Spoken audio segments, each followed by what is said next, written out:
Assalamualaikum warahmatullahi wabarakatuh. Saya ingin menjelaskan tentang upaya standarisasi teks dan bacaan Al-Quran. Upaya standarisasi teks dan bacaan Al-Quran itu dimulai pada masa Khalifah Utsman bin Affan, yakni melalui kodifikasi resmi Al-Quran. Tujuan utamanya adalah untuk mengatasi perbedaan tradisi teks dan bacaan yang mengarah pada perpecahan politik umat Islam. Namun, langkah ini belum dapat mencapai hasil yang diharapkan karena ketidaksempurnaan aksara Arab yang digunakan saat itu untuk menyalin Al-Quran. Bentuk penulisan yang defektif, scripto defectiva, itu masih membuka peluang bagi pembacaan teks Al-Quran yang beragam. Selain itu, tidak adanya tanda-tanda vokal dan simbol konsonan yang sama untuk huruf-huruf yang berbeda menyebabkan kemungkinan terjadinya kesalahan pembacaan Al-Quran, teks Al-Quran. Nah, dalam rangka menjamin independensi bacaan Al-Quran sebagai suatu tradisi oral, maka para sarjana muslim selama berabad-abad itu telah melarang penyandaran diri semata-mata pada teks tertulis ketika mempelajari Al-Quran. Badr ad-Din Muhammad Ibrahim misalnya, beliau mengemukakan bahwasanya merupakan kekeliruan yang menyedihkan jika Anda menjadikan halaman-halaman tertulis sebagai syekh, yakni sebagai guru. Itu ungkapan beliau.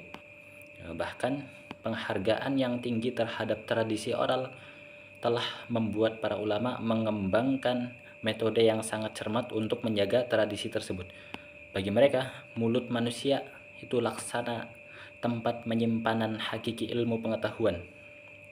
Para sarjana muslim ini selalu memandang transmisi lisan sebagai satu-satunya cara periwayatan yang paling sahih.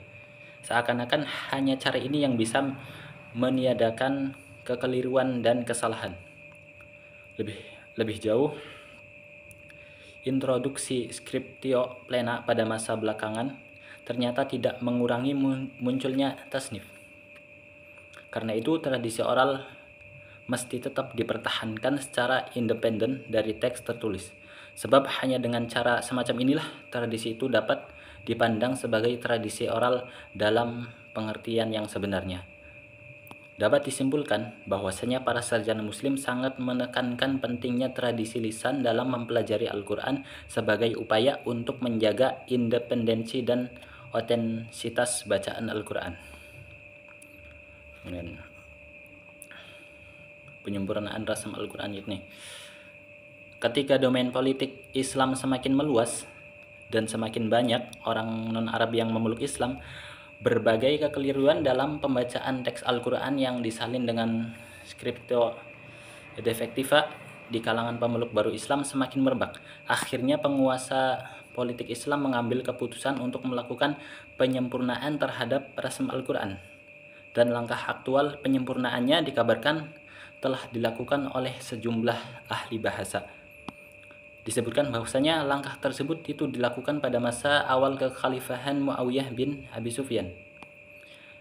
Ziyad bin Samiyah sebagai gubernur Basrah pada masa itu meminta Abu al-Aswad ad-Duaili agar menciptakan tanda-tanda baca dan membubuhkannya dalam mushaf untuk menghindari berbagai kekeliruan pembaca yang ketika itu semakin masif.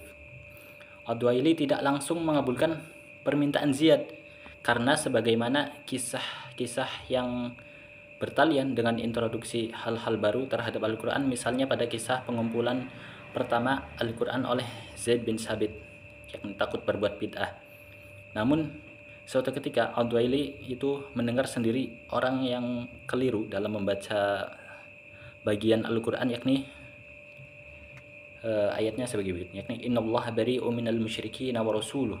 Nah, kekeliruan pembaca dalam ayat ini terletak pada vokalisasi kata rasuluhu menjadi rasulihi yang mengakibatkan perubahan makna yang substansial terhadap sebagian Al-Quran yang tadi, ayat yang tadi.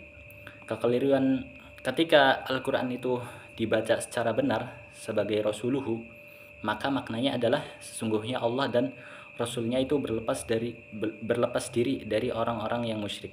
Akan tetapi ketika kata itu dipelintir menjadi rasulihi, maka maknanya akan berubah. menjadi Allah, sesungguhnya Allah berlepas diri dari orang-orang musyrik dan Rasulnya. Nah, ketika melihat kekeliruan yang sangat fatal ini, Ad-Duaili lalu menghadap Ziyad untuk menyanggupi permintaan untuk melakukan penyempurnaan terhadap rasam Al-Quran. Ia kemudian memperkenalkan tanda vokal yang penting, yakni titik di atas huruf. Untuk vokal A fathah, kemudian titik di bawah huruf. Untuk vokal I kasroh, kemudian titik di sela-sela atau di depan huruf. Untuk vokal U dhammah, 2 titik vokal rangkap tanwin, dan untuk konsonan mati sukun tidak dibubuhkan tanda apapun. Tanda-tanda vokal ini dalam penulisan mushaf diberi warna yang berbeda dari warna huruf-hurufnya. Menurut sebagian riwayat, tidak seluruh huruf dalam mushaf diberi tanda vokal. Tanda-tanda ini hanya dicantumkan pada huruf-huruf terakhir tiap kata atau pada huruf-huruf tertentu yang memungkinkan terjadinya kekeliruan bacaan. Ya, dari saya sekian, kurang lebihnya mohon maaf. Assalamualaikum warahmatullahi wabarakatuh.